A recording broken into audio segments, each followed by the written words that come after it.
2부 시작하겠습니다. 이제 유지훈 연구원이 자동차 쪽 해주고 그다음에 네. 우리 어기진 연구원께서 이제 이 배터리 쪽의 시장 어떻게 해야 되지? 뭘 한 거지? 정확히 말하면. 그러니까 뭐 전기차가 이만큼 필요하면은 배터리가 그럼 얼만큼 필요하겠느냐? 오. 그래서 그래. 지금 준비되고 있는 캐파 전략이 공급 과잉이냐, 쇼티지냐, 맞는 거냐? 그리고 그렇게 증설을 했을 때 돈을 벌 수 있는 거냐? 아 이게 제일 중요한 거야. 그렇죠. 요게 딱 그게 답니다. 제가 말씀드릴 거는 그게 다고요. 예, 그래 시작하시죠. 예, 그 부분을 8페이지 그림부터 갖고 할까요? 예, 8페이지가 뭐 핵심이에요. 한마디로 앞서 말씀드렸듯이 전기차가 저희 유지용 애널리스트가 2022년까지 XEV가 880만 대라는 숫자를 말을 하였고요. 지금 제가 보고 있는 2022년까지 배터리 생산량은 380 기가와트가 될 거라고 보고 있습니다. 잠깐만 여기 보면 GWH가 기가와트 아워잖아. 근데 여기 1600으로 적혀 있는데. 아 그거는 지금 25년이죠. 그러니까는 18년이 지금 131 기가와트 수준인 거고 22년까지 약 3배 정도 증가한다라는 거고요. 야, 기가와트가 어느 정도 단위지? 그러니까 이걸 역산을 해보면 이제 대당 한 50kW 정도 잡으신 거죠. 그렇죠. 그래서 400만 대. 그걸 말씀을 드릴게요. 제가 그러니까는 킬로와트 다음에 메가와트, 메가와트 다음 기가와트 1000씩 곱해진다라고 보시면 될 것 같고요. 현재 전기차에 들어가는 배터리 대당 덴시티는 30kW 수준입니다. 한마디로 30나누기 캐파를 나누면 몇 대가 공급할 수 있느냐라는 게 나오는 거고 저희가 말하는 380기가와트는 30kW 지금 기준으로는 약 1270만 대를 만들 수 있는 캐파고요. 이렇게 보시면 돼요. 30kW짜리 배터리가 들어가면은 300km 간다고 보면 돼요. 충전 지금 정도 수준인 거죠. 40kW 들어가면은 400km 간다라고 보시면 되고요. 50kW 들어가면은 500km 간다라고 대충 보시면 됩니다. 아까 뭐 가솔린이 한 번 충전하면 거의 700km 가거든요. 그렇기 때문에 500km 정도 가는 거는 이제 한 번 충전으로 갈 수 있는 거리 측면에서는 상당히 가솔린에 못지 않은 정도의 수준이 된다라고 보여지고 있고 그래서 제가 추정하는 숫자는 이런 50kW 기준으로 좀 작성을 하였습니다. 한마디로 50kW의 전기차들이 양산이 된다면은 제가 말씀드린 380기가와트는 약 760만 대를 연간으로 풀 생산할 수 있는 물량이에요. 다시 한번 보시면은 우리 전기차는 880만 대를 가정을 하였습니다. 그러면 760만 대는 많은 수준이 아니라는 거를 말씀드리기 위해서 숫자를 한 거고요. 이건 그냥 뭐 나누기만 하시면 돼요. 나누기만 하시면 되기 때문에 어려운 계산은 아니다, 솔직히. 근데 왜 2020 나이가 뭐 전망치니까 뭐지만 굉장히 갑자기 가파르게 갑자기 쫙 올라가게 돼 있잖아. 그렇죠. 왜 그렇게 전망한 거야? 그러니까는 아까 1세대, 2세대, 3세대 전기차를 말씀을 드렸었는데 한마디로 1세대, 2세대, 3세대로 갈수록 주행 거리가 길어지고 가격이 싸집니다. 뒤에 그건 말씀드릴 내용인데 전기차가 지금 전기차 재료비의 40%가 배터리예요. 전기차가 100만 원이면은 40만 원이 이제 배터리인 거죠. 그러니까 배터리 가격이 내려가야지 이제 가격적으로 이제 매력적인 거죠. 그런 측면에서 뭐 뒤에서 말씀드릴 건데 가격이 떨어지면서 한 번에 판매 대수가 쭉 올라오는 게 이제 2020년 이후라고 보고 있는 거예요. 내가 왜 물어봤냐면 가끔 우리가 이제 막 그때 페이스북에도 누가 막 갑자기 질문을 달아놨더라고. 전기차 우리 자료 시월 나왔더니 뭐 나 같은 경우는 이 트럭? 이 트럭 같은 거가 할 수 있냐 그러는데 내가 그래서 좀 뒤져보니까 거의 트럭이 디젤 차량이잖아. 그것도 환경 때문에 어차피 바꿀 거다 하는데 트럭을 움직이려면 훨씬 더 이게 많이 드는 거 아니야? 전지가? 오히려 트럭이 더 접근성이 높지 않나요? 그래? 트럭은 접근성이 훨씬 높죠. 왜냐면은 충전을 하는데 기다려도 되잖아요. 그렇죠. 그리고 트럭은 부피가 크잖아요. 그렇기 때문에 배터리 많이 넣을 수 있는 거고. 훨씬 더 민감도가 떨어져요. 그 상품에 대한. 그래서 뭐 이 트럭 뭐 이런 거 얘기하기를 이게 도대체 뭔가 해가지고. 그래서 폭스바겐도 트럭 얘기를 지금 많이 하고 있어요. 사실상 운송수단부터 먼저 가려고 하고 있고 패신저카는 사실 자동차 업체는 조금 좀 후선이 있을 가능성이 굉장히 커요. 내가 저번에 누가 나한테 물어 전기차 뭐냐 그래서 야쿠르트 아줌마 타고 다니는 게 전기차라고 했잖아. 사실이야. 요새 옛날에 몰고 다니는 타고 다니잖아. 왜냐면 우리나라 우체국 있죠. 우정사업국. 거기서도 이제 그런 내가 그런 전기차 도입한다고 저번에 뉴스도 나왔었어. 근데 그래서 뭔가 했더니 가능하겠더라고. 많은 부분이 오히려 그런 데가 더 빠르게 좀 될 거예요. 그렇죠. 예. 이게 승용차부터 먼저 도입되리라는 그런 거는 아니거든요. 사실. 그렇죠. 그러니까. 오히려 네. 승용차가 제일 나중이 될 수 있죠. 근데 이제 상용차 같은 경우는 아마 말씀하신 수소차가 조금 더 먼저 갈 수도 있어요. 그러니까 오히려 네. 전 배터리만 한정해서 자동차를 빼고 생각해 보면 요새 막 그 뭐냐 환부들로 타고 다니는 건 뭐지 그거? 사고도 많이 나고 전기 스쿠터요. 스쿠터, 샤오미 뭐 이런 거. 뭐 그런 것도 있고 네. 자전거도 전기 자전거고 그렇죠. 갈수록 뭐 어떠면 그런 것도 굉장히 많아지잖아 기기가. 그리고 네. 너 송채원 의원이 때 ESS 그런 것도 다 전기 아니야. 그렇죠. 막말로 중대운전지. 배터리 아니야 그렇죠. 그것도. 중대운전지. 그러니까 사실 나는 이게 이 컨슈머의 이제 끝판왕이라고 하는 이 승용차를 이제 할 수 있느냐는 굉장히 복합적인 요인들이 작용을 하게 되기 때문에 나는 가끔 궁금한 네. 게 이 자동차에 테슬라만 너무 쳐다보고 있다가 네. 전기 이 배터리라는 게 훨씬 더 광대하게 그렇죠. 넓어지고 있는 줄 알았었어. 야 근데 내가 저번에 내 책 기억나지? 배터리 무슨 책을 봤는데 네. 기술이 변한 건 별로 없더라고 배터리가. 근데 나중에 그 그렇죠. 얘기하고 예. 이게 참 엄청나게 이게 뭐 새로운 건 줄 알았더니 네. 뭐 거기서 거기더라고. 지금 엄청 기술이 발전한 줄 알았는데. 네. 하여튼 그렇죠. 미안. 저는 뭐 2차 전지가 오래된 기술이기 때문에 제가 뭐 다른 반도체나 디스플레이 말씀드릴 때도 2차 전지만큼 기술이 변하는 게 없다라고 항상 맞더라고. 말씀을 드렸잖아요. 이미 오래된 산업이고 이게 화학작용 때문에 그런 거예요. 양극화 뒤에 말씀드리겠지만은 왔다 갔다 하는 사이에 폭발 위험도 있는 거고 그렇기 때문에 안정성이 중심이 되기 때문에 소재를 바꾸는 게 쉽지가 않은 상황이고요. 그리고 지금 소재가 좋아요. 지금 소재를 충분히 잘 만들고 있기 때문에 가성비 측면에서도 뭐 지금 소재를 적극적으로 쓰고 있는 거죠. 어쨌든 제가 말씀드릴 내용은요. 50kW 기준으로 봤을 때 우리가 이제 증설할 380기가와트라는 물량은 많은 물량 아니다. 이 정도는 그렇지. 기본적으로 돼야지. 아까 저희가 880만 대로 해봤자 그 몇 프로 안 됐잖아요. 전체 자동차 시장에서. 그렇게 좀 보여주고 있는 거고요. 폭스바겐 뭐 저기 홈페이지 가보면은 2025년까지 뭐 300만 대 하겠다라고 나와 있거든요. 300만 대 양산하려면 150기가 들어가야 돼요. 그냥 나누면요. 계산만 하면은.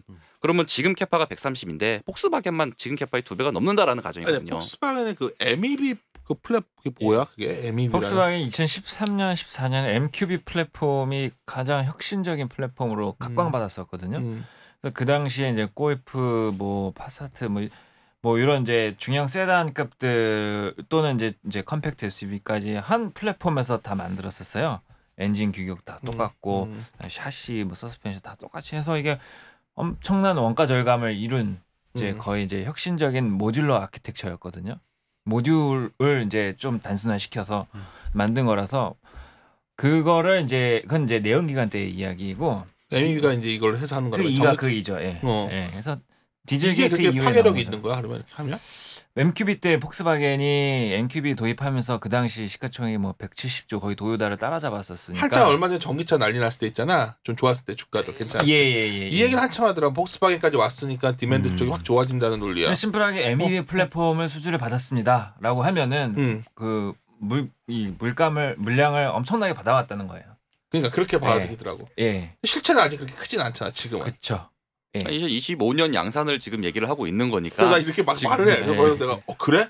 언제? 그러면 없어. 이게 그렇죠. 약간 근데 그렇더라고. 이거를 저희 자료에도 이제 중국 부분이랑 유럽 쪽에도 그런 부분 좀 말씀드렸는데 MEB 플랫폼이 이제 유럽에서 생산하는 것만 들어가 있는 게 아니고 중국에서 들어가는 것도 이제 포함이 되어 있어요. 그래서 MEB 플랫폼의 이제 본격적인 생산은 내년 중국에서 좀 시작이 될 것 같습니다.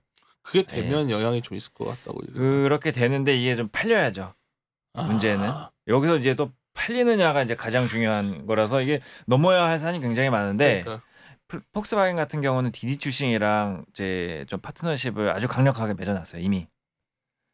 그래서 좀 얘기가 좀 더 길어질 수도 있는데 그러니까 아무튼 그렇습니다. 예. 뭐 다음에 한번 다뤘으면 중국이 이제 무역 갈등이고 매크로한 이슈가 아니라 이런 것들이 다 엮여 있는 것 같아서. 왜냐하면 막 기술 같은 거에 대해서도 되게 좀 부담스러워들 하는 것 같아서 뭐 이거 다음에 한번 그쵸. 우리가 자료를 한번 다뤄봅시다. 근데 왜냐면 네. 이 여러 가지 이게 좀 아무래도 폭스바겐이 저도 아까 택시 타고 오면서 물어봤어요. 야, 폭스바겐 1년에 몇 대 파냐? 그러니까 1000만 대라 그러더라고요. 그냥 대충 1000만 대 보면 될 것 같고 25년에 만약 300만 대를 전기차를 하면은 30%를 전기차를 한다라는 가정이잖아요. 그러니까는 뭐 빡센 가정인 것 같긴 해요. 갑자기 30%를 전기차를 깐다라는 거는. 그러니까 300만 대는 전기차 측에서 굉장히 많은 숫자이기 때문에 그거에 대한 기대감이 높은 거다라고 좀 판단이 되고 이거 폭스바겐이 또 판매량 1위니까는 어떻게 IT로 보면 뭐 애플 같은 존재라고 좀 보는 거죠. 배터리 입장에서는. 그래서 하나의 플랫폼으로 많은 물량을 팔 수 있다. 잘했어. 내가 지금 그 어떤 균이가 얘기해 줬는데 예. 이거 IT랑 비슷한 게 나도 그 느낌을 받았어요. 요즘 네. 자동차가 배터리 갖고 이 어떤 느낌이냐면 그 옛날에 막 난립하던 디스플레이 회사들 느낌 있잖아. 그렇죠. 이거 다 망할 것 같아. 이러다가 망한 놈들 나오고. 좀 뒤에 얘기했어요. 그래서 뒤에 바로 이어서 말씀을 드리면요. 9페이지 그림. 예, 9페이지가 제가 지금 말씀드린 대로 50kW 기준으로 전기차를 생산했을 때 가능한 캐파는 뭐 이제 22년엔 760만 대, 23, 24, 25는 세게 났습니다. 1000만 대, 2000만 대, 3000만 대. 30% 간다고. 여기서 주가 그럼 난리 나겠는데? 그렇게 될지 안 될지 모르겠어요. 어쨌든 이게 사실이면은 야 5년 바라보고서 지금 5년 10년 바라보고 질러놔야 되는 건데 이게 되냐 이 시장이. 그건 뭐 나중에 봐야 너 될 것 어쩜 같고요. 그렇게 웃을 수가 있냐. 아니 이미 10배간 종목들이 이미 많은 것 같아서. 야 아니야 이렇게 증가하는 거면 지금도 완전 고포여도 사는 거지 뭐. 그러니까 IT 같은 경우는 주력이라고 보면 스마트폰이 처음 왔을 때 그러니까 침투율이 그냥 1, 2년에 끝났거든요. 바로 갈아찼거든요. 있질 않아. 네. 난 스마트폰 정말 삼성전자가 갤럭시 지금이야 반도체를 먹고 살지만 그때는 폰 몇 대 파냐 갖고서 먹고 살 그렇죠. 때였어. 그냥 IM 사업 보여줘 무조건. 근데 이거는 지금 뭐 7, 8년 후에 30% 침투율을 간다라는 거기 때문에 봐야죠, 사실은. 좀 과한 가정 같다. 결과를 봐야 될 것 같고요. 하지만 중요한 거는 아까도 말씀드렸듯이 뭐 폭스바겐이 판매가 되니 안 되니는 후에요. 왜냐하면은 캐파가 증설이 돼야 팔던가 말던가 할 거잖아요. 그래서 캐파는 증설이 될 거고 배터리는 늘어날 거고 제가 말한 2023년, 4년, 5년 아니고 그냥 2022년 760만 대만 만들 수 있는 가정으로 본다면은 10페이지처럼 요 빅5거든요. SDI, LG화학, CATL, 파나소닉, BYD 이런 업체들이 캐파 증설이 이렇게 3, 4배씩 증가를 해야 됩니다. 왜냐하면은 BYD는 지네만 써요. 지네만 쓰고 외부로 나오지 않는 물량이에요. BYD는 예. 그렇죠. 파나소닉은 테슬라만 공급해요. 외부로 나오지 않는 물량인 거죠. 그러면 나머지 외부로 나오는 물량은 SDI, LG화학, CATL 3개가 다 한다는 뜻이에요. 사실은. 전체 시장을 얘네가 장악한다라는 거죠. 자, 이렇게 캐파 만들려면 예. 아까 1기가와트 할 때 예. 코스트가 얼마나 들어가? 캐파가 한 1기가 아까 50kg로 계산하면 2만 대거든요. 2만 대. 근데 지금 기가당으로는 계산을 해보면은 SDI 같은 경우가 매년 2조씩 들어가거든요. 캐펙스가. 그쪽 하느냐고. 그렇기 때문에 꽤 들어가죠. 막. 그러니까는 지금 전체로 봤을 때 2022년까지 이 업체들이 다 100조 원을 투자를 해야 된다는 금액이 나와요. 어떤 느낌이냐면 그 IT 기업들이 원래 엄청 캐파 한다 코스트 쓰면서 그렇죠. 무한 경쟁하잖아. 그렇죠, 정말 그렇죠. 나 지금이야 그 반도체 난 놈들 다 죽고 네네네. 살아남은 애들끼리 맞으면 먹는 거지만 야 이번에 LG 스프레이 실적 봤잖아 우리. 정말 그러니까 이런 쪽 코스트가 들어가는 쪽들은 항상 이게 불안하죠. 그래서 돈을 버느냐 거지. 안 버느냐가 그 다음으로 이제 중요한 거죠, 사실은. 그러니까 과점화가 되기까지 말은 좋은데 네. 과점화가 되기 전까지가 반도체도 지금이야 이렇게 된 거지. 그렇죠. 옛날에 정말 LG 반도체 생각하면 눈물 나는 세월을 겪어서 생각한 거야 지금. 그러니까 혹시 2차 전지가 나 혼자 마음속에서 내가 여러분 섹터 담당자는 아니니까 항상 불안한 게 이거였는데 이번 주가 움직여 버리니까 헷갈리는 거야. 정말 이게 가닥이 잡힌 거야? 이렇게 안 가, 이렇게 뭐 코스트 때문에 나중에 문제 안 돼, 얘들? 우선 제가 첫 번째로 말씀드린 물량이 이만큼 증가해야 된다는 걸 이해를 하셨죠? 예. 대수가 고작 760만 대 만들기 위해서도 3배의 캐파가 증설이 필요하다라는 거죠, 지금. 그렇기 때문에 그거를 아셨다면 이제 말씀하셨듯이 비용으로 가야죠. 11페이지. 이 그림이 핵심인데. 그렇죠. 맞아요. 18년도 현재 셀당 보여서. 가격이 215불인데 21년까지 105불이 될 거다라고 가정 그래야지만 이제 전기차가 상용화 될 수 있다. 10%든 20%든 갈 수 똑같이 이 있다. 그림 보고 들어서 의문이야. 왜냐면 이렇게 해서 내려와. 네. 내려오는데 쉽게 말해서 이게 보통 이렇게 범용화되면은 굉장히 오히려 또 더 문제가 되는 시기가 올 수도 있잖아. 그렇죠. IT라면 이게. 그럼요. 그렇죠. 이게 IT라고 하니까 너희들이 IT라고 하니까 야 이거 딱 보면 이 차트 보고서 야, 이렇게 하락만 하고 공구자 수는 안 줄어. 야 그거 완전히 전사 아니야? 그러니까는 아니, 산업 잘 모르는 사람들 그러니까 매출을 보시자고요. 아까 제가 물량이 3배가 증가한다고 말씀드렸잖아요. 캐파가 물량은 3배가 증가하는데 그게 약간 확대된 가정일 수도 있잖아. 그 760만 대는 전 판매될 것 같아요. 22년까지. 뭐 무리한 가정은 아닌 것 같아요. 그래? 예, 아니면 판매는 안 되더라도 만들기 위한 캐파는 돼야 돼요. 왜냐하면은 캐파라는 거는 연구 개발이 포함된 거예요. 연구 개발이. 한마디로 그 캐파 안에서 한 20%는 다음 모델을 위한 연구 개발을 계속적으로 해야 되는 거죠. 뭐 2, 3년짜리. 그리고 캐파라는 거 이거는 연말 기준으로 이제 380기가와트인 거고 1월부터 올라오는 거죠. 그러면 연평균으로 치면 300이 안 될 거예요, 아마. 그렇기 때문에 실제로 양산되고 뭐 이런 거 따진다면은 많은 물량이 아니라는 거죠. 첫 번째로. 그러기 위해서 제가 아까부터 이 물량이 많은 건 아니다. 공급 과잉은 아니다라는 거를 계속적으로 말씀을 드렸던 거고요. 그래서 말씀드렸듯이 뭐 3배 이제 물량의 3배가 증가하고 가격의 절반이 빠지면은 매출은 150% 증가하는 거죠. 150%. 네. 단가 내렸으니까 뭐 많이 곱하면은 거다. 그렇죠. 150%가 증가를 하는 거죠. 그래서 그렇게 보면은 사실은 3, 4년 동안 매출이 150% 증가하는 거면은 그렇게 섹시해 보이지 않은 거예요, 사실은. 메모리가 훨씬 나요. 그렇게 보면은. 그렇지. 예. 메모리만한 게 없어. 아무리 봐도 이 IT 쪽에서 내가 오늘 아까 택시 타고 너랑 차 타고 오다 그랬잖아, 내가. 나는 요번에 오늘 유튜브 뻑단 순간 야. 엄청나게 찍겠구나. 이거 왜 이렇게 반도체 안 되는지 모르겠다, 진짜. 그 메모리가 난한 게 없다라는 거를 뭐 첨언으로 드리고 나서 계속 진행을 한다면 네, 아까 말씀 주신 아까 셋업체들이잖아요. LG화학이든 CATL이든 요 지금인 과점화돼 있는데 뭐 앞으로도 계속 과점화를 유지한다고 보시는 건가요? 우선적으로는 이 뒤에 보시면은 먼저 말씀을 좀 드릴게요. 아니 순서대로 가. 나중에 이게 유튜브도 올라가기 때문에 이게 알겠습니다. 순서대로 가자. 그냥 이따가 설명하는 걸로.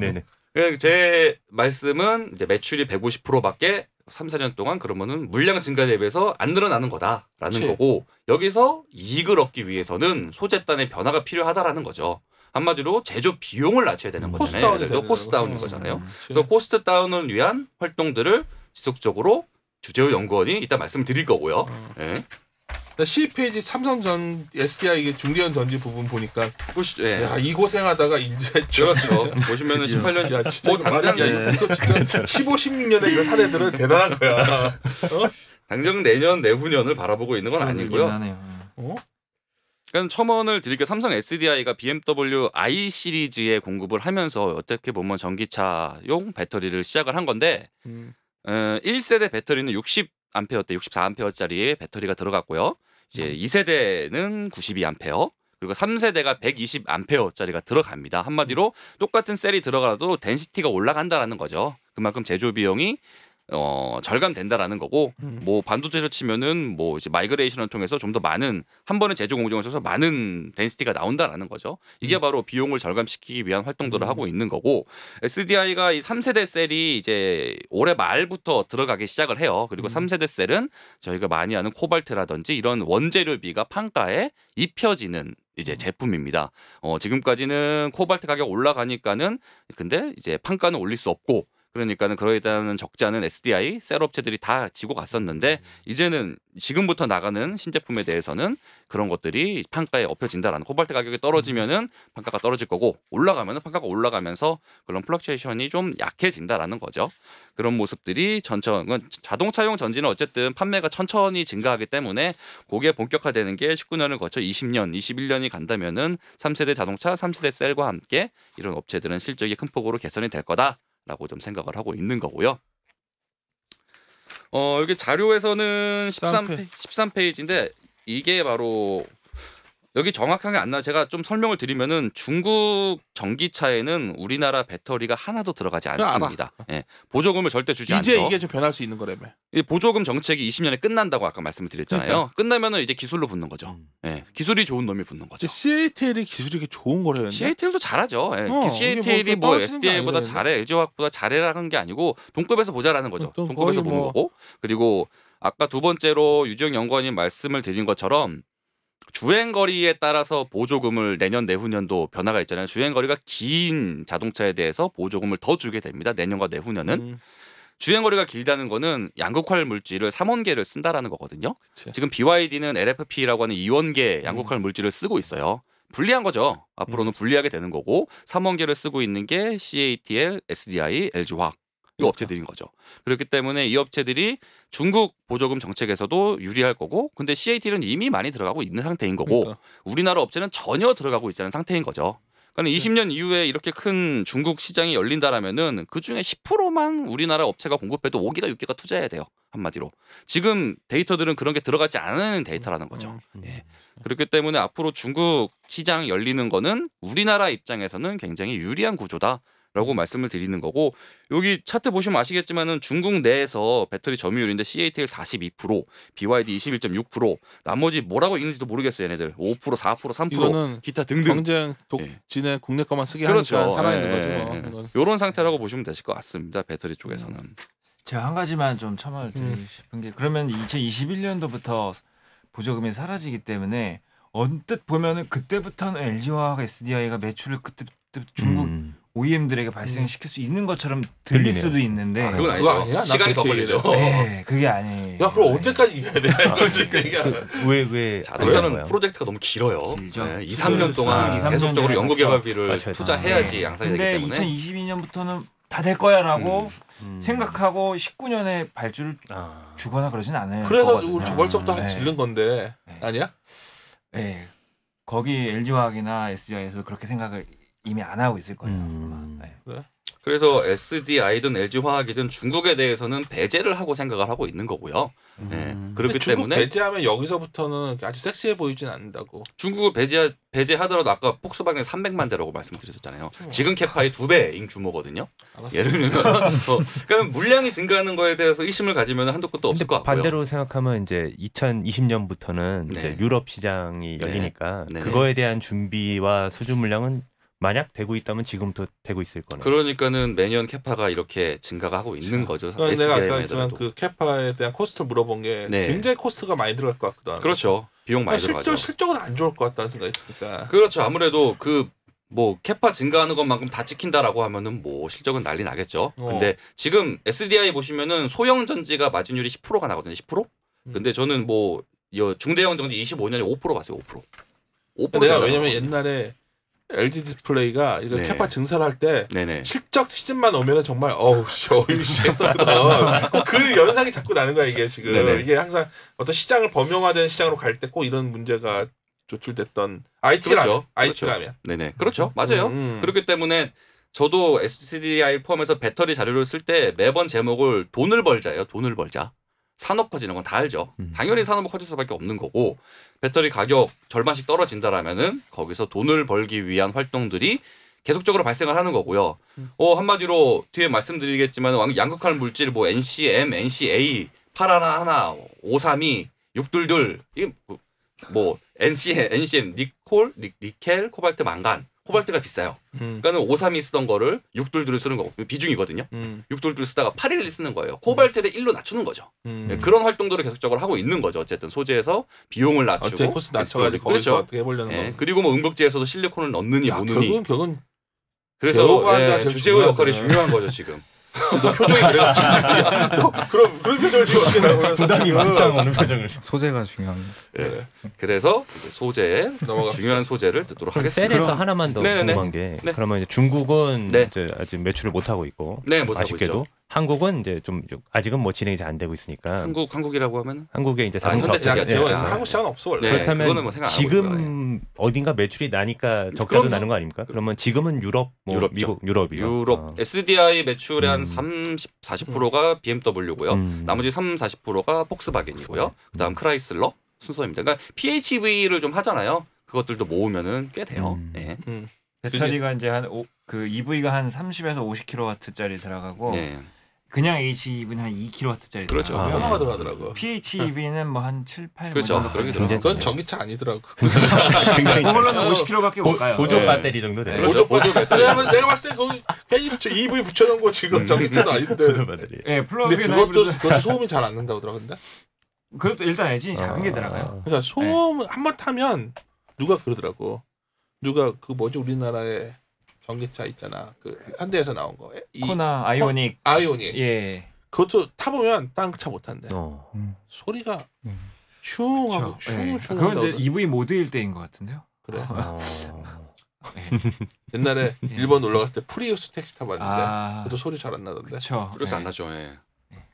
너무 조용해도 문제인 것 같아요. 일부러 자동차 소리가 나야지 네. 사고 위험이 좀 있지 않아요? 그래서 사람이 약해 하고 할로우딩스에서 아바스라고 일부 소리 전기차에 나는 일부 소리 내는 그걸 저기를 왜 하냐? 그 제품 어이없다 진짜. 매출 이제 발생할 거예요 이제. 이런 소리 내고 팔기통 전기차 소리로. 별거 없어. 우리 놀이공원 가면 그 충돌차 범퍼카 전기차잖아. 아, 충전해놔야 되는 거 밤에 그. 네, 근데 소리가 안 나면은 앞에 사람이 모르기 때문에 안 차가 쳐요. 왔는지. 이거 그렇고 예. 우리 이제 제호의 발표를 써보자. 그쵸. 박수 예. 치고 소리. 네, 주제 연구. 네. 감사합니다. 뭘 감사해. 아 카메라 주셨어. 긴장했다. 원샷 받네. 네. 아 전기차 시장이랑 배터리 시장 이어서 소재 시장 말씀드리도록 하겠는데요. 네, 페이지 15페이지입니다. 네, 2차 전지에는 4대 소재 시장이 있습니다. 양극재, 음극재, 그리고 전해질, 분리막 시장이 있는데 앞서서 말씀드렸다시피 배터리 시장이 2022년까지 연간 약 42%의 성장이 있다고 보면 소재 시장의 시장 리서치 기관에 따르면 연평균 약 16%의 성장을 보인다고 말씀드릴 수 있겠습니다. 이 중에서 가장 큰 시장은 양극재 시장인데 작년 한 해 소재 전체 시장은 약 120억 불, 배터리 시장의 약 42%를 차지한 규모였습니다. 네, 다음 페이지 봐주시면 16페이지 양극재 시장은 작년에 27만 5천 톤에서 25년까지 87만 5천 톤으로 약 15.6%. 여기서 양극재가 중요한 이유는 배터리의 용량과 전압을 결정하는 역할을 하기 때문에 양극재 시장이 규모도 크지만 역할 면에서도 가장 중요하다고 말씀드릴 수 있겠습니다. 네. 그 다음에 음극재 시장. 양극재 관련된 기업이 뭐지? LNF입니다. LNF 우리가 한번 에코프로도 양극재인데 내가 한참 그게 난리였었던 것 같아서 갑자기. 맞습니다. 에코프로는 NCA를 만들고 LNF는 NCM을 NC가 뭐의 약자지? 니켈, 코발트, 망간이고 NCA는 니켈, 코발트, 알루미늄입니다. 그치. 네. 테스트한 거야.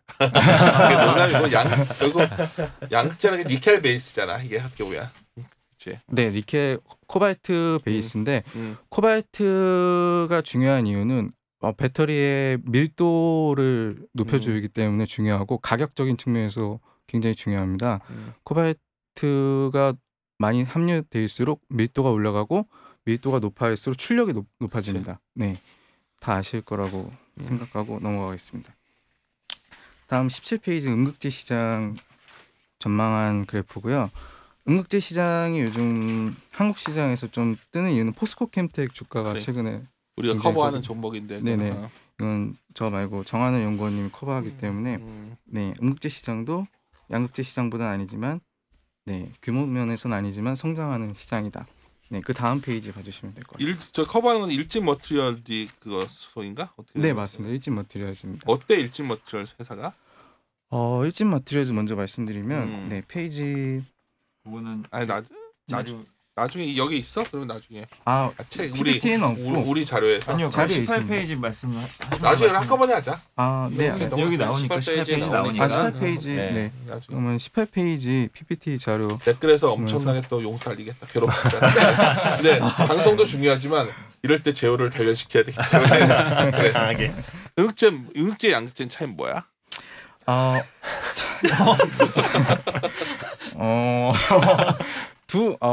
일단 리튬 이온 전지에 대해서 간략하게 말씀드리면 2차 전지는 1차 전지는 한 번 쓰고 버리는 거면 2차 전지는 충방전을 이용해서 쓰는 건데 양극은 일단 방전 시에 리튬과 이온이 양극에 머무르고 음극은 그 반대라고 생각해 주시면 됩니다. 네. 여기까지입니다. 우리가 하여튼 준비해오신 거. 네. 준비해오신 대로. 넘어가자. 근데 올해는 음극재 갖고서 난리였던 것 같아. 한국 주식 주가 놓고 보면. 왜냐면 양극할 사실상 음극재는 소외받던 시장입니다. 음극재 그러니까. 같은 성장도 없었잖아. 성장도 없고 딱히 기술력이 필요한 것도 아니고 진출한 기업들이 많이 없었는데 네.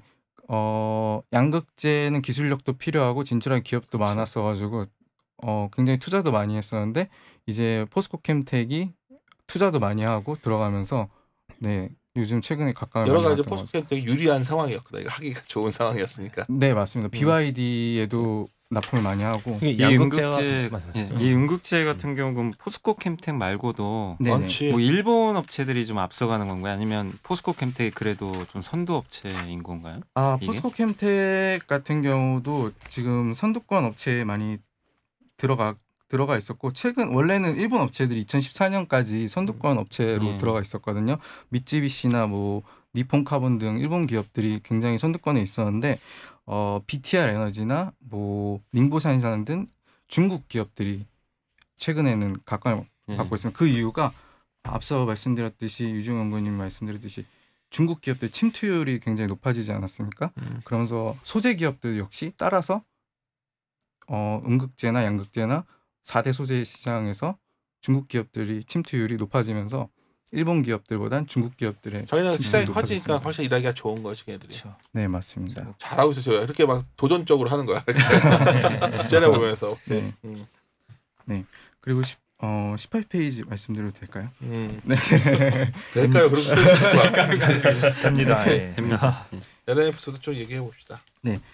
18페이지 말씀드리면 현재 올해보다 2020년 국내 2차 전지 소재 기업 캐파 증설 2020년까지 캐파 증설계 표를 제가 정리해 드렸는데 보시면 아시다시피 연평균 캐파 증설이 굉장히 공격적인 숫자로 정리되어 있는 걸 볼 수 있습니다. 평균 64% 연평균 성장률이 지금 이 기업들이 풀 캐파 풀 가동으로 지금 현재 진행되고 있는 상황입니다. 앞서 시장 조사 기관이 소재 기업 연평균 성장이 16%라고 말씀드렸는데 캐파 증설 계획만 보면 64%니까 제가 보기에도 16%보다는 소재 기업도 더 성장할 것으로 전망이 됩니다. LNF와 일진 머티리얼즈 제가 말씀드렸는데 이 두 기업이 좋다고 말씀드린 이유는 중국 소재 기업들이 성장하고 있는데 그 기업들과 맞서서 경쟁을 붙을 수 있는 기업이 이 두 기업이다. 왜? LNF 같은 경우는 양극활 물질에서 글로벌 선두권 기업입니다. 중국 기업과 경쟁해서. 그리고 일진 머티리얼즈 같은 경우는 탑티어 1등 기업이고 일렉포일 시장에서 그리고 BYD라는 고객사를 두고 있어서 제가 좋게 보고 있습니다. 양극재, 음극재 설명하신 김에 아까 윤세님도 질문 주셨지만 주식 관점에서 이제 궁금한 것 같아요. 그 부분은 그래서 어떤 분들은 이제 양극재가 기술도 더 핵심이고 2차 전지에서 그 다음에 이쪽이 기술 개발이 많이 일어나니까 양극재가 성장성을 보고 투자된다라고 생각하시는 분도 있고 또 음극재를 좋아하시는 분들은 음극재가 기술이 크게 변하지 않으니까 지금 잘하는 애들이 나중에도 잘할 거다. 뭐 이런 식으로 생각하시는 분도 계시더라고요. 근데 양극재를 커버하신 거 보면 좀 양극재 쪽에 좀 더 기회가 많다고 보시는 겁니까? 제가 LNF를 추천드리는 이유가 LNF는 NCM 위주의 퓨어 플레이어입니다. 양극활 물질을 생산부터 판매까지 하는 기업인데 제가 혹시 자료 갖고 계신 분은 그림 60번을 봐주시면 페이지 41페이지입니다. NCM 비중이 작년까지는 33%였는데 2025년이 되면 70%까지 늘어날 계획입니다. 이 이유는 뭐 앞서 어규진 연구원이 말씀해 주셨던 것처럼 LFP나 LCO는 주로 코발트 비중이 높아가지고 안정성이나 밀도가 높지만 가격이 높습니다. 이런 거는 전기차에 들어갈 수가 없습니다. 그래가지고 주로 소형 가전전지에 많이 들어가는데 전기차에 들어가는 건 NCM입니다. 양극활 물질. 이 NCM을 잘하는 업체가 바로 LNF입니다. 이미 NCM으로 인정을 받고 그리고 캐파 증설에 들어있는 LNF가 제가 좋게 보거든요. NCM 갖다가 많은 완성차 업체들이 많이 쓰는 거 아니야 지금? 맞습니다. 그리고 코발트 비중을 줄이고 니켈 비중을 높이는 NCM 812. 근데 이걸 만들기가 굉장히 어렵거든요. 그러니까. 기술력 개발을. 근데 LNF 이미 NCM 812 개발을 성공하고 시 납품을 하고 있습니다. 그게 아까 말씀하신 BYD죠? 아닙니다. BYD 납품은 일진 머티리얼즈고 LG화학 SDI 고객사를 두고 있습니다. 근데 이게 이 2차 전지들이 약간 소재 가격이 좀 내려와야 되는데 결국은 내년 니켈 오르고 막 코발트 오르고 또 이래버리면 또 오르는 거 아니야? 아 맞습니다. 올해 코발트와 리튬 가격이 연초 대비 한 30% 40%씩 빠졌습니다. 그러면서 엄청 올라갔다 빠진 거야. 맞습니다. 작년까지 엄청 올랐다가 날렸었어. 그러니까. 네.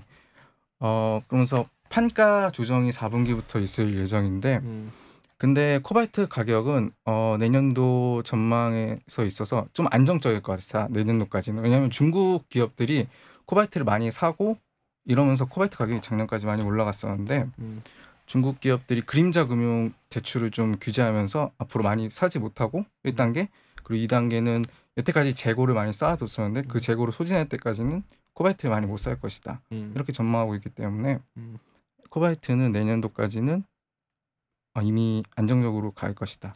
그 답변에 대해서는 되게 공격받을 수 있으니까 약간 더 스타디를 해서 해요. 왜냐면 중국에서 꼭 그렇게 돼 있진 않아. 최근에. 아, 네. 알겠습니다. 뭐 이거 방송 들으시는 분이 뭐라고 해도 상관없어. 이제는. 왜냐면 어차피 지금 굉장히 관건이 되는 건 제호가 담당하고 있는 이 부분이 어떠면 전지 가격이 내려와서 코스닥을 시켜야 이게 뭐 시장이 형성되고 많이 팔릴 것이고 뭐 이게 되는 건데 이쪽에 굉장히 이론이 많거든 지금. 사실 공부하면 공부할수록 얘가 제일 어려운 것 같아. 근데 여기서 보면 이제 뭐 커버하지 않는 기업들이 있어서 이제 질문을 좀 조심스럽긴 한데 원론적으로 물어보면 한동안 뭐 일진 머티리얼 그러니까 에코프로냐, 뭐 LNF냐 이거 둘이 엄청 논쟁이 붙었었고 그다음에 코스모 시즌 커버 나니까 이것도 원론적으로 물어보면 뭐 여기서도 뭐 새로 자기네들이 뭐 양극재 쪽 뭐 진출하고 뭐 이렇게 막 계속 기대하고 막 뉴스 나고 그랬잖아요. 근데 이거를 어떻게 보십니까? 이게 서로 막 진출하고 막 이렇게 뭐 늘어나고 막 이런 것들이 기존에 하는 이제 플레이어들이 좀 잘하는 구조로 뭐 보고 계시는 건지 아니면 좀 서로 공격적으로 하는 친구들이 좀 더 주목을 해야 될지 뭐 어떻게 보시나요? 그 점에 대해서는 일단 경쟁사가 많아지는 거는 경쟁사가 많아져서 경쟁력이 떨어진다라는 우려는 저는 그렇게 보지는 않고요.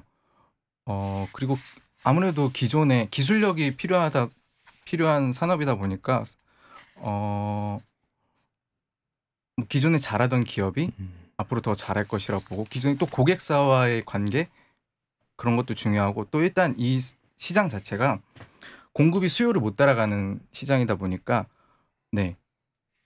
그 점에 대해서는 저는 앞으로도 좋다고 보고 항상 숫자를 갖고 답변을 해줘야 돼.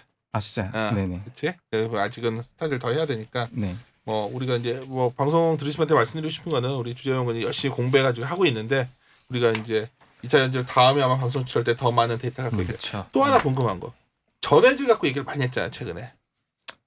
그건 어때 보여 그쪽은? 그게 어차피 미래 쪽에 그쪽에 많이 중요한 분야를 얘기를 하잖아. 네, 전해질 같은 경우는 최근에 발화 사고나 뭐 이런 사고가 주로 전해질에서 일어나기 때문에 그런 걸 겔 타입 고체 배터리로 가는 과정에서 전해질이 굉장히 중요하다고 이슈가 있는데 사실상 업계 만나보니까 아니야. 맞아요. 만나보니까 아니라는 건 그쪽으로 차세대 배터리는 그쪽으로 가고 있고. 그러니까. 네네. 그쪽으로 가는 게 맞는 것 같고 왜냐하면 그쪽으로 감으로써 덴시티나 뭐 밀도도 높아질 수 있다고 합니다. 곧 전해질.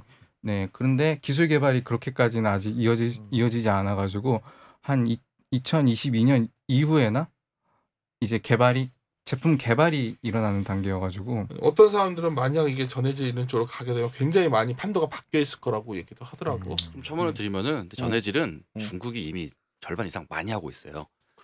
그리고 일본이 하고 있고 그래서 우리나라 비중이 좀 적어요. 그래서 그렇기 때문에 근데 중국이 이미 과반수 이상을 차지하고 있는 모든 산업은 쉽지 않습니다. 우리나라가 뭘 하기에는. 이게 중국의 기술이 앞서 있는 거야? 우리가 이렇게 하기가. 제일 기술이 낮은 거죠. 어떻게 보면 전해질. 그러니까 중국이 비중이 높은 거죠. 기술이 높을수록 중국 비중이 낮죠. 사실은. 내가 그럼 잘못 이해하고 있었구나. 전해질 하도 하길래 전해질 이게 미래로 가는 거라고 하니까 이게 마치 더 어려운 건 줄 알았지. 그 전지의 그 전해질에 저장하는 방식이라나요? 약간 뭐 젤 타입이라 그러나요? 그런 신기술들에 대해서는. 그러니까 이게 뭐 아까 말씀드렸는데 양극화 물질이 있고 음극화 물질이 있습니다. 충전하고 꽂으면은 이 가운데 분리막을 사이에 두고 전해질이 가요. 이제 그래서 플러스에서 마이너스로 가스 붙어요. 그러면 에너지 준위가 올라가는 거예요. 댐에 물이 쌓이는 거죠. 그러면 쌓이고 나면은 이제 댐에 물 풀어줘요. 그러면 이제 플러스에서 또 마이너스로 가요. 그러면서 저희가 에너지 쓰는 거죠. 왔다 갔다 하는 거죠. 저렇게 하는 거야. 네. 질문하면 쉽게 자신감 있게. 그 사이에서 왔다 갔다 하는 물질이 전해질이라는 녀석인데 그렇죠. 더 잘 왔다 갔다 하는 녀석을 쓰기 위한 노력을 하는 거죠. 똑같은 에너지 준위. 그럼 에너지 준위가 올라가면서 댐에서 물이 더 많이 나오겠죠. 그런 노력을 하는 게 전해질이라고 보시면 될 것 같고 예, 그렇습니다. 오케이. 그래서 정신이 없어져 어디 하는지 모르고 이제 20페이지. 아니 20페이지 말씀드리면 마지막으로 말씀드리면 그 중국 침투율 중요하게 보시는데 앞서 말씀드렸다시피 전해질이나 뭐 음극재 기술력이 낮은 거부터 중국 침투율이 높습니다. 뭐 음극재 같은 경우는 77%, 전해질 같은 경우는 75%. 네. 하지만 분리막 같은 경우는 안정성이 굉장히 중요한데 이거 같은 경우 중국이 50%, 한국 비중이 좀 높습니다. 10%. SK 이노베이션이 그래서 난리였죠. 네네. 그래가지고 그렇고 네 양극재 같은 경우는 67%. 이 20페이지 이 국가 비중 보면 우리나라 SK 이노가 참 좋은 거네. 아니야? 근데 분리막 시장 같은 경우 그렇게 시장이 엄청 크지 않아가지고. 우리도 중국보다 센 데가 있길래. 네 맞습니다. 분리막 시장이 그나마 좀 네. 그리고 사실상 발화 이런 거 좀 이슈가 있는데 발화 이슈는 사실상 최근에는 소재 시장도 커지고 소재 시장도 발달을 하고 그래가지고 사실상 없다고 산업에서는 얘기를 많이 하거든요. 그래서 네. 전고체 배터리로는 가고는 있지만 발화 이슈 때문에 가고 있는 건 아니다. 이렇게 이해해 주시면 될 것 같습니다. 처음에 서기관차, 내연기관차 나와서도 맨날 폭탄 터진다 그랬었어. 어차피. 네. 일단 결론적으로 우리 그 2차 전지 자료 준비하셔서 여러 가지 같이 고민했는데 앞으로 이거는 어차피 계속 업데이트해야 될 문제인 것 같은데 계속 바뀌는 모양이기 때문에 굉장히 핫하면서 동시에 숫자가 안 따라주니까 굉장히 변동성이 큰 곳이어서 4분기 이후에 전략은 어떻게 가져가야 될 것 같아? 저는 배터리에 대한 전략은 조정 시 반가운 매수입니다. 반가운 매수. 그렇죠. 감사합니다. 맞는 말씀인 것 같습니다. 이제 자동차 업체들 중에서 가장 큰 변화가 나타날 게 이제는 GM만 남았거든요.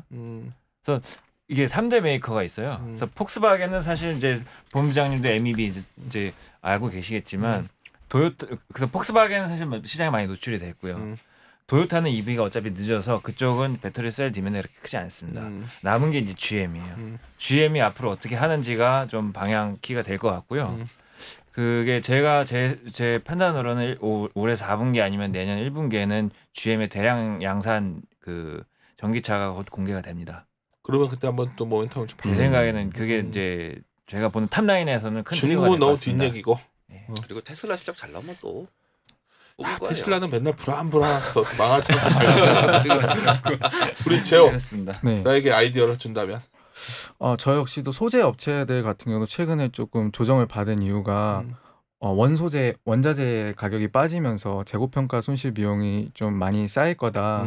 이것 때문에 좀 빠졌었는데 3분기 실적 나오고 그 비용 규모를 보고 나서 투자를 하시면 지금의 밸류에이션으로 사셔도 좋을 것 같다. 숫자가 좀 안 좋게 나왔을 때 사라는 거죠. 안 좋게 나오면. 네. 그럼 하여튼 올해 넘어가기 전에 잘 보면 내년 상반기에 이런 기회가 한번 주가 모멘텀 받을 수 있겠네. 그럴 수 있죠. 시장이 망가지지만 않는다면.